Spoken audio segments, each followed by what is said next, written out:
और चलिए अब आपको सीधे लिए चलते हैं खरगोन जिले के महेश्वर, जहां मोहन कैबिनेट की बैठक खत्म हो चुकी है। इस दौरान कैबिनेट बैठक में कई अहम प्रस्तावों पर मुहर लगी। शस्त्र पूजन का कार्यक्रम इसी महेश्वर और इंदौर में किया गया था। ये हमारी प्राचीन गौरवशाली अतीत की राजसत्ताओं के आदर्शों को पुनः नमन करने का ये उपक्रम है। उस भाव के आधार पर हमने आज कैबिनेट की है। मुझे इस बात की प्रसन्नता है कि हमारे मंत्रिमंडल के सभी माननीय मंत्रीगणों के साथ, माननीय उप मुख्यमंत्रीगणों के साथ, और हमने जो निर्णय किए हैं वो भी माँ अहिल्या के उस शासनकाल को स्मृति में रखते हुए आज का दिन ऐतिहासिक बनाने का प्रयास किया गया है। मुझे इस बात की प्रसन्नता है कि आज जब हम यहाँ अहिल्या माता की नगरी में आए तो सबसे पहले हम माँ अहिल्या के उस किले में उनकी राजगद्दी को नमन करते हुए माँ नर्मदा के पूजन आशीर्वाद के बाद मीटिंग में गए, और ख़ास करके दोनों पक्ष के हमारे होलकर वंश के यहाँ के रिचर्ड साहब जो वर्तमान में राजगद्दी के उत्तराधिकारी हैं, और माँ अहिल्या के मायका पक्ष से हमारे राम शिंदे जी जो चेयरमैन महाराष्ट्र लेजिस्लेटिव काउंसिल के भी माननीय अध्यक्ष हैं, वो हमारे बीच मौजूद हैं और मौजूद थे, जिनके आधार पर हमने अहिल्या माता के दोनों वंशों से जुड़ कर के इस भावना को प्रकटीकरण किया है। कुछ निर्णय आज हमने और अहिल्या माता को दृष्टिगत रखते हुए किए हैं। एक तो खास करके हमारी अपनी सामाजिक समरसता की भावना का जो अहिल्या माता का भाव रहा है, इसी आधार पर डॉक्टर भीमराव सामाजिक विज्ञान विश्वविद्यालय को 25 करोड़ राशि देकर के हमने हमारी जो अंबेडकर विश्वविद्यालय महू में है, इसका विधि संकाय को और अन्य आधारभूत संरचनाओं के लिए ये राशि देने की घोषणा की है, जिस आधार पर हमारा अंबेडकर विश्वविद्यालय और अच्छा हो। आपकी सबकी जानकारी में रहेगा, डॉक्टर भीमराव अंबेडकर की जन्मस्थली महू है और हमारी सरकार भारतीय जनता पार्टी की पूर्ववर्ती सरकारों ने ही उस स्थान को एक तरह से तीर्थ स्थल के रूप में विकसित किया है। लेकिन उसके साथ साथ वहाँ के विश्वविद्यालय का भी अंबेडकर जी का चूँकि शिक्षा में बड़ा योगदान है, और आज हमने निर्णय किया कि लॉ में भी उनकी बड़ी भूमिका है, तो विधि संकाय के साथ उसको एक्सीलेंस, सेंटर ऑफ एक्सीलेंस के नाते से भी विकसित किया जाए, इस दिशा में हमने आज निर्णय किया है। कुछ निर्णय और भी किए हैं, जैसे एक निर्णय हमने किया है कि विशेष परिस्थितियों में माननीय मंत्रीगण भी ट्रांसफ़र कर सकेंगे। इस विषय को आज हमने कंप्लीट किया है। हमारे खास करके विधिवत तो ट्रांसफ़र पॉलिसी बाद में आएगी, लेकिन इसमें विस्तारित रूप से करने के पहले हमारे माननीय मंत्रीगण अपने विभागों के अंदर सुव्यवस्था स्थापित करने के लिए इस पर काम कर सके। माँ अहिल्या की जब बात कर रहे हैं तो कल्याणी विवाह को भी प्रोत्साहन देने का निर्णय किया है। हमारी विधवा बहनें या परित्यक्ता बहनें अपना पुनर्जीवन एक विवाहित रूप में आगे निकाले, इसलिए मुख्यमंत्री कन्यादान योजना तो चलेगी, लेकिन खासकर हमारी सरकार इस दिशा में कल्याणी बहनों के जीवन को बेहतर बनाने की दिशा में पूरे प्रदेश में इस अभियान चला करके इसमें प्रति विवाह 2 लाख की धनराशि जो हमारी इस योजना का हिस्सा रहेगी, इस पे हम काफ़ी काम करने वाले हैं। खासकर बीच में ऐसे निर्णय तो बहुत सारे हैं, जैसे हमने आज अपने 3 नए ज़िलों में हमने चिकित्सालय की बात की है, तो पीएम एयर टैक्सी के माध्यम से कल जो आर्गन डोनेशन का बड़ा प्रयोग हुआ है भोपाल में, जहां हमने ग्रीन कॉरिडोर बनाकर जबलपुर से एयर टैक्सियों का उपयोग करते हुए दोनों तरह से ब्रेन और हार्ट ट्रांसप्लांट करने में सफलता पाई है। ये बड़ा निर्णय है। मैं मान के चलता हूँ कि हमारा चिकित्सा विभाग और ये जो शासन की योजनाओं के समेकित रूप से इसी प्रकार के प्रयास चलना चाहिए। आज एक और निर्णय हमारा किसानों से संबंधित हुआ है। हमारी लोकमाता के ज़माने में भी उनने किसानों को कुएं से पानी लेकर के खेती को प्रोत्साहन देने के निर्णय किए थे और बगीचे लगाने के लिए प्रेरित किया है। हमारी सरकार ने भी निर्णय किया कि हमारे अपने किसान जो अस्थायी विद्युत पंप भी हम पे निर्भर रहते हैं, ऐसे लगभग 2 लाख किसानों को 3 हार्स पावर से लगा करके 7.5 हार्स पावर तक 10% की राशि वो देंगे, तो उसको पूरा पंप हमारी तरफ से दिया जाएगा। एक तरह से बिजली फ्री हो जाएगी। ये बहुत बड़ा निर्णय है जिसके आधार पर किसानों को अपने लिए खुद के सोलर पंप के माध्यम से उनको बिजली की उपलब्धता उन पे आत्मनिर्भर बनाएगी।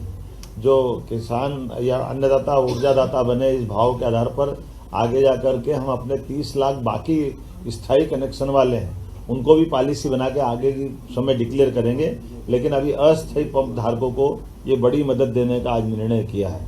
मैं उम्मीद करता हूँ इसी के साथ साथ जो एक बड़ा निर्णय हुआ है मंत्रिपरिषद के माननीय मंत्रीगणों के बीच में, कि हमारे बीच में ये जो कल डॉक्टर भीमराव अंबेडकर सेतु की जो सौगात भोपाल में दी है, इसके बाद 180 करोड़ की लागत से एक नया सेतु और भोपाल के लिए मंजूर किया गया है, जिसके आधार पर भोपाल की जो खासकर अपने आवागमन के लिए यातायात की दृष्टि से वो बावड़िया भाऊ है ना, बावड़िया भाऊ क्या बोलते हैं, बावड़िया कला, ये हमारी श्रीमती कृष्णा गौड़ जी की विधानसभा के पास का हिस्सा है, लेकिन यातायात की दृष्टि से इसका बड़ा एक लाभ मिलेगा।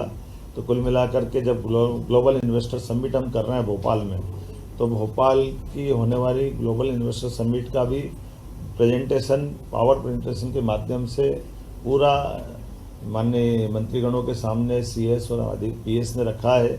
जब हमारे प्रधानमंत्री 24 तारीख को पधार रहे हैं, तो 24 और 25 के होने वाली ग्लोबल इन्वेस्टर समिट में वो कैसे सफल हो, सब विभागों का तालमेल कैसे हो, हमारा राज्य लाभान्वित कैसे हो, ऐसे अलग अलग प्रकार की और 25 से ज़्यादा नीतियों को भी ला करके हमने आज कैबिनेट में 2 नीतियों से शुरुआत की।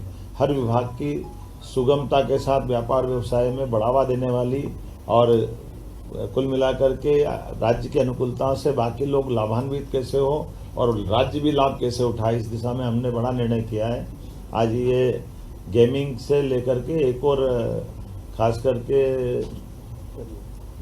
हाँ, और आखिरी एक बड़ी जिसके आपको सबको इंतजार है, हमने तय किया कि धीरे धीरे करके राज्य से आगे जा कर के शराबबंदी की तरफ राज्य बढ़े। उस सिलसिले में हमने नीतिगत निर्णय लिया कि पहले चरण में जो 17 हमारे अलग अलग प्रकार के नगर हैं, उन नगर से नगर पालिका, नगर परिषद, नगर पंचायत, इनके अंदर शराब की दुकानें बंद कराएंगे और इन दुकानों को दूसरी जगह शिफ्ट भी नहीं करेंगे। ये हमेशा के लिए बंद कराने का इसमें निर्णय किया है।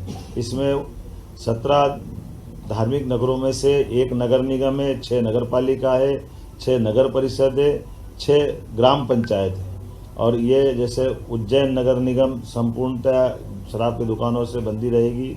दतिया नगर पालिका, यहाँ भी यही एक पूरी शराब बंदी रहेगी। पन्ना ये भी नगर पालिका है, नगर पालिका क्षेत्र में शराब की दुकानें बंद रहेगी। मंडला नगर पालिका, मुल्ताई नगर पालिका, मंदसौर पशुपतिनाथ की नगरी, ये भी इसी प्रकार से इनके साथ बंद रहेगी। मैहर की माताजी का नगर पालिका क्षेत्र ये शराब की दुकान से प्रतिबंधित रहेगा। ओंकारेश्वर की नगर परिषद, महेश्वर की नगर परिषद, मंडलेश्वर की नगर परिषद, ओरछा और चित्रकूट की नगर परिषद और अमरकंटक, खास करके चित्रकूट और अमरकंटक हम सब ध्यान दें इस मामले में। ये हमारी धार्मिक आस्था के वैसे सभी केंद्र हैं कि सभी नगर परिषदों में हमने शराब की इसी नीति के आधार पर दुकानें बंद करने का निर्णय किया है। हमारी नगर परिषद के बाद ग्राम पंचायत सलकनपुर, जहाँ सलकनपुर माता का मंदिर है, इस पंचायत से भी शराब की दुकानें बंद कराएंगे। बरमान कला ग्राम पंचायत, लिंगा ग्राम पंचायत, बरमान खुर्द ग्राम पंचायत, कुंडलपुर ग्राम पंचायत और बांदकपुर ग्राम पंचायत, ये ग्राम पंचायतों से भी हम शराब की दुकानें बंद करेंगे। आपकी जानकारी में रहे कि मां नर्मदा के तट के दोनों तरफ के 5 किलोमीटर के दायरे में शराबबंदी की जो पूर्वत पॉलिसी है, उस पॉलिसी को भी हम जारी रखेंगे। इस पॉलिसी में कोई बदलाव नहीं आएगा। कुल मिलाकर के प्रदेश भर से जो मैंने आपके बारे में बताने का प्रयास किया है कि हम ये शराबबंदी का हिस्सा चलेंगे। एक मुख्य कारण यहाँ की बैठक करने का और भी था, कैबिनेट की बैठक का, जो नारी सशक्तिकरण की दिशा में हमारे यशस्वी प्रधानमंत्री की जो भावना है, गरीब, महिला, किसान और युवा, ऐसे में युवा और किसान की पॉलिसियां हमने मिशन मोड में पिछली कैबिनेट में लाए थे।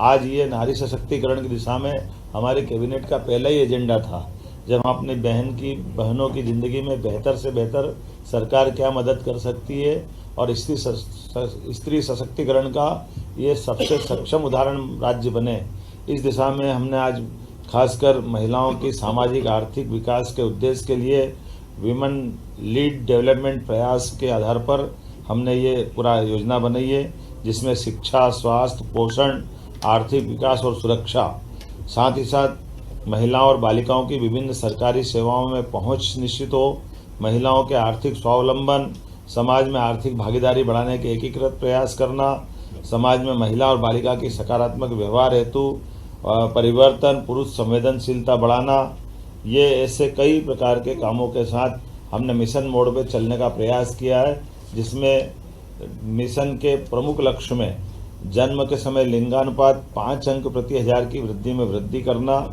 बालिकाओं की 10 और उससे अधिक वर्षों की स्कूली शिक्षा में 5% की वृद्धि करना, मातृ मृत्यु दर में 10 अंकों की कमी लाना, महिलाओं के विरुद्ध अपराध में 5 अंक की कमी लाना, बाल विवाह में 5% की कमी लाना, महिला श्रम भागीदारी 3% की कमी लाना और मिशन के प्रमुख घटक में स्वास्थ्य और पोषण, शिक्षा और जीवन कौशल, आर्थिक स्वावलंबन, सुरक्षा और संरक्षण, संवाद से व्यवहार परिवर्तन इत्यादि कई प्रकार के ये मिशन मोड के प्रमुख घटक हैं। उम्मीद करेंगे नारी सशक्तिकरण की दिशा में यशस्वी प्रधानमंत्री श्रीमान नरेंद्र मोदी जी की भावना के अनुसार मध्य प्रदेश अपने बहनों की जिंदगी को बेहतर करने के लिए योग्य भूमिका निभाएगा।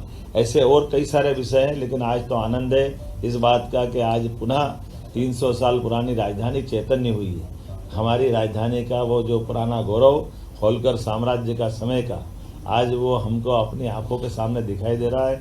होलकर साम्राज्य का तो यद्यपि सांस्कृतिक क्षेत्र बहुत बड़ा था, लेकिन भौगोलिक क्षेत्र छोटा था, लेकिन आज पूरे प्रदेश को लेकर के सारे निर्णय हमने दूरगामी दृष्टि से यहाँ लिए हैं। तो माँ अहिल्या माता का भी और माँ नर्मदा का आशीर्वाद भी हमारे साथ है। इस गौरवशाली क्षण में आप सब साक्षी बने। मैं प्रदेशवासियों को, देशवासियों को बधाई देना चाहूँगा, जिनके माध्यम से पूरा काम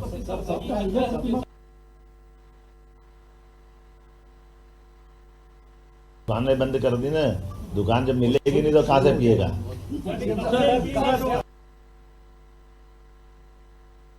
ये तो घोषित रूप से बोला हमने। आप प्रसाद ले जाओगे ना। देखो, परिसीमन आयोग हमारा काम कर रहा है। परिसीमन आयोग अपने भविष्य की दृष्टि से जिले, तहसील, संभाग और ग्राम पंचायत तक का विचार कर रहा है। तो वो परिसीमन आयोग की रिपोर्ट आने के बाद इस सब बारों में निर्णय होगा। इसी ये बजट सत्र के समापन के साथ और हम उम्मीद करेंगे कि जहाँ जहाँ भी हमारी ये घटना जहाँ शराबबंदी हो रही है, वहाँ की बहनों के और धार्मिक संगठन के, बड़े पैमाने पे सामाजिक संगठनों के सबके फोन, समाचार, इतनी उत्साह उमंग है कि ये हमारे लिए इस जो नीतिगत निर्णय हमने लिया है, हमको लगा कि ये निर्णय वाकई में बहुत जनता के दिलों को छूने वाला है।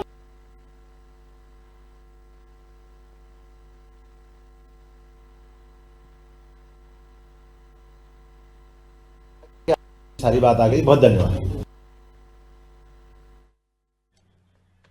योगी की कैबिनेट की आपको बता दें, महेश्वर में मोहन कैबिनेट की बैठक जो है वो खत्म हो चुकी है और कई ऐतिहासिक फैसले इस बैठक में लिए गए। 17 धार्मिक शहरों में शराबबंदी को लेकर इस फैसले पर मुहर लग चुकी है, जिसके संकेत पहले ही सरकार की ओर से दिए गए थे, जहां पर मुख्यमंत्री डॉक्टर मोहन यादव की ओर से साफ तौर से कहा गया है कि शराब की दुकानों को पूर्णतः बंद किया जाएगा, उसकी शिफ्टिंग नहीं की जाएगी। और इसी के साथ कल्याणी बहनों को लेकर और इसी के साथ मंत्रियों के लिए भी ये फैसला लिया गया है कि किसी विशेष परिस्थिति में मंत्री जो हैं वो तबादले खुद कर सकेंगे। यह अधिकार अब मंत्रियों के पास भी होगा।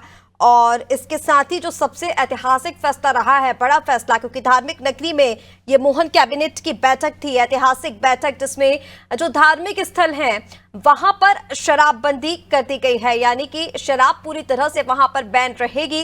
मुख्यमंत्री डॉक्टर मोहन यादव की ओर से कहा गया कि धार्मिक स्थानों पर शराब की दुकानें पूर्णतः बंद की जाएंगी, उन्हें किसी और जगह पर शिफ्ट नहीं किया जाएगा। तो महेश्वर में मोहन कैबिनेट की यह बड़ी बैठक सीएम डॉक्टर मोहन यादव की अध्यक्षता में ये बैठक हुई, जहां कई ऐतिहासिक फैसले लिए गए। आपको बता दें, देवी अहिल्याबाई की नगरी खरगोन के महेश्वर में मध्य प्रदेश कैबिनेट की यह बैठक हुई, जिसमें तमाम ऐतिहासिक फैसले लिए गए। नर्मदा रिट्रीट में मुख्यमंत्री डॉक्टर मोहन यादव की अध्यक्षता में यह जो बैठक हुई है, तमाम मंत्रीगण इसमें मौजूद रहे और कई अहम प्रस्तावों पर इस बैठक में मुहर लगी है। कल्याणी बहनों को लेकर ऐतिहासिक फैसला, इसी के साथ किसानों को लेकर भी जो फैसला है वो इस दौरान आया है। किसानों के लिए बिजली एक तरह से पूर्णतः मुफ्त हो जाएगी। इसी के साथ मंत्री अपने अपने विभागों में किसी विशेष परिस्थिति में ट्रांसफर कर सकेंगे, यानी कि तबादले कर सकेंगे। इस फैसले पर भी मुहर लगी है।